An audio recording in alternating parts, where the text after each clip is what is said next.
ఇర్మియా గ్రంథము 27వ అధ్యాయము. యూదారాజైన యోషియా కుమారుడగు యెహోయాకీము ఏలనారంభించినప్పుడు యెహోవా యొద్ద నుండి వాక్కు ఇర్మియాకు ప్రత్యక్షమై ఈలాగు సెలవిచ్చెను. యెహోవా నాకు ఈ ఆజ్ఞ ఇచ్చుచున్నాడు. నీవు కాడిని పలుపులను చేయించుకొని నీ మెడకు కట్టుకొనుము.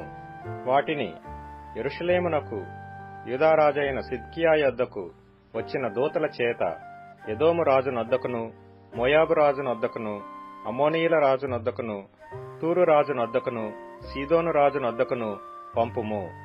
మరియు ఆ దూతలు తమ యజమానులకు తెలియజేయవలనని ఈ ఆజ్ఞ వారితో చెప్పుము.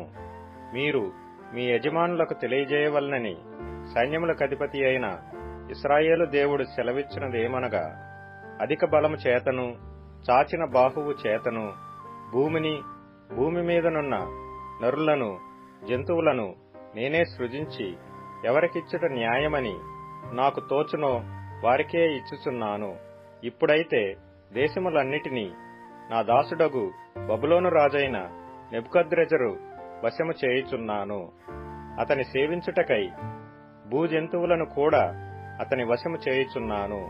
అతని స్వదేశమునకు కాలము వచ్చు వరకు సమస్త జనులు అతనికిని, అతని కుమారునికిని, అతని కుమారుని కుమారునికిని దాసులై ఇందురు. ఆ కాలము రాగా బహుజనముల మహారాజులు అతని చేత దాస్యము చేయించుకొందురు. ఏ జనము, ఏ రాజ్యము బబులోను రాజైన నెబుకద్రెజరునకు దాస్యము చేయనొల్లక బబులోను రాజు యొక్క కాడిని తన మెడ మీద పెట్టుకొనదో, దానిని నేను అతని చేత బొత్తిగా నాశనము చేయించు వరకు ఆ జనమును ఖడ్గము చేతను, క్షామము చేతను, తెగులు చేతను శిక్షించెదను. ఇదే యెహోవా వాక్కు. కాబట్టి మీ ప్రవక్తలేమి, సోదెగాండ్రేమి, కలలు కనువారేమి, కాలజ్ఞానులేమి, మంత్రజ్ఞులేమి, మీరు బబులోను రాజునకు దాసులు కాకుందురని మీతో పలుకున్నప్పుడు మీరు వారిని లక్ష్యపెట్టుకుడి. మీరు మీ భూమిని అనుభవింపకుండా మిమ్మును దూరముగా తోలివేయునట్లును, మిమ్మును నేను వెళ్లగొట్టునట్లును, మీరు నశించునట్లును వారు అబద్ధ ప్రవచనములు మీకు ప్రకటింతురు. అయితే ఏ జనులు బబులోను రాజు కాడి క్రిందికి తమ మెడను వంచి అతనికి దాస్యము చేయుదురో ఆ జనులను తమ దేశములో కాపురముండనిచ్చెదను. వారు తమ భూమిని సేద్యపరుచుకొందురు. నేను వారికి నెమ్మది కలుగజేతును. ఇదే యెహోవా వాక్కు.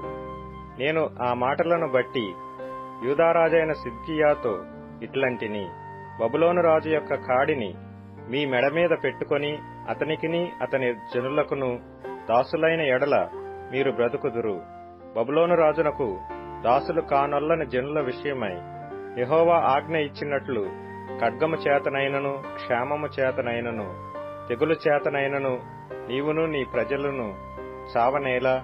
కావున మీరు బబులోను రాజునకు దాసులు కాకుందురని మీతో చెప్పు ప్రవక్తలు అబద్ధమే ప్రకటించుచున్నారు. నేను వారిని పంపలేదు. వారి మాటలను అంగీకరింపవద్దు. ఇదే యెహోవా వాక్కు. నేను మిమ్మును తోలివేయనట్లును, మీరును మీతో ప్రవచించు మీ ప్రవక్తలను నశించునట్లును వారు నా నామమును బట్టి అబద్ధముగా ప్రవచించుచున్నారు.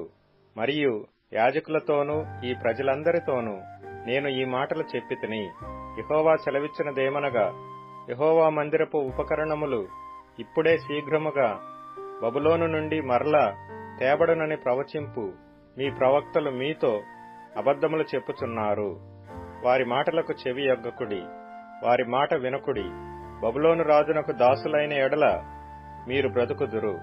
ఈ పట్టణము పాడైపోనేలా వారు ప్రవక్తలైన ఎడల యెహోవా వాక్కు వారికి తోడై ఉండిన ఎడల యెహోవా మందిరములోను, యూదారాజు మందిరములోను, యెరూషలేములోను శేషించియుండు ఉపకరణములు బబులోనునకు కొనిపోబడకుండునట్లు వారు సైన్యములకధిపతియగు యెహోవాను బతిమాలుకొనుట మేలు. బబులోను రాజైన నెబుకద్రెజరు యెరూషలేములో నుండి యెహోయాకీము కుమారుడైన యెకొన్యాను యూదా యెరూషలేముల ప్రధానులనందరినీ బబులోనునకు చెరగా తీసుకొని పోయినప్పుడు అతడు విడిచిపెట్టిన స్తంభములను గూర్చియు, సముద్రమును గూర్చియు, గడమంచెలను గూర్చియు, ఈ పట్టణములో మిగిలిన ఉపకరణములను గూర్చియు సైన్యములకు అధిపతియగు యెహోవా ఈలాగు సెలవిచ్చుచున్నాడు. యెహోవా మందిరములోను యూదారాజు నగరులోను యెరూషలేములో శేషించిన ఉపకరణములను గూర్చి ఇశ్రాయేలు దేవుడును సైన్యములకు అధిపతియునైన యెహోవా ఈలాగుననే సెలవిచ్చుచున్నాడు. అవి బబులోనునకు తేబడును.